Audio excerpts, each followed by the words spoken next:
Titanic, बहुत से लोग इसे एक मोहब्बत की कहानी के तौर पर जानते हैं, वहीं बहुत से लोग इसे एक खौफनाक हादसे के तौर पर,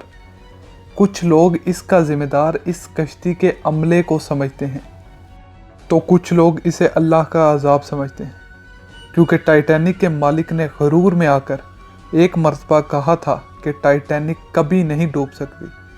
बहुत से लोग कहते हैं कि टाइटैनिक का अमले में लोग बेवकूफ़ की तरह काम कर रहे थे। जब ये कश्ती डूब रही थी तो लोग इर्द गिर्द पागलों की तरह दौड़ रहे थे, मगर इसी अमले में एक वो शख्स था जिसे इस खौफनाक हादसे के दौरान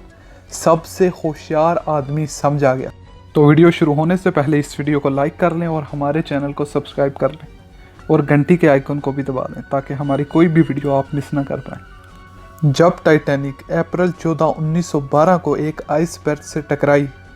तो तमाम लोग परेशान हो गए,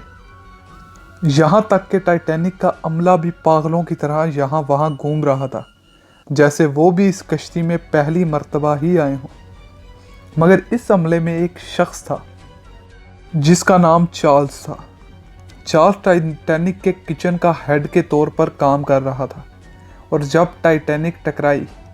तो इसका सबसे पहले काम था कि वो लाइफ बोट यानी छोटी कश्तियाँ जहाँ लोगों को बचाकर भेजा जा रहा था वहाँ खाना पहुँचाए,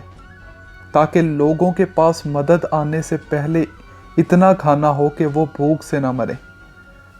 वो हर हद तक लोगों को खाना पहुँचाता रहा, और फिर वो लम्हा आया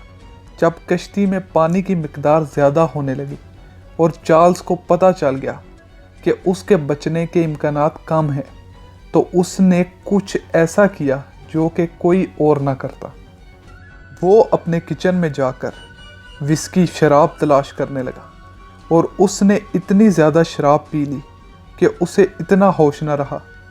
और शराब पीने के साथ ही उसने अटलांटिक ओशन के ठंडे ठार पानी में छलांग लगा दी। बहुत से लोग इस पानी के दर्जा हरारत में मिनटों में मर जाते हैं, मगर शराब ने उस शख्स के जिस्म को इतना गर्म रखा कि वो इतने ठंडे पानी में भी एक लंबे वक्त तक बचा रहा, और थोड़ी ही दूर उसे किसी बोट से मदद मिल गई, और बाहर निकलकर उसने बताया कि मैं सिर्फ एक आम रूटीन की तरह, जैसे आम जिंदगी में मैं पानी में तैरता था, मैं वैसे ही तैरता रहा, यानी कि मेरे जिस्म को पानी की ठंड का कोई अंदाज़ा नहीं लगा कि पानी कितना ठंडा है। तो अगर आप उस शख्स की जगह होते तो आप वहाँ क्या करते?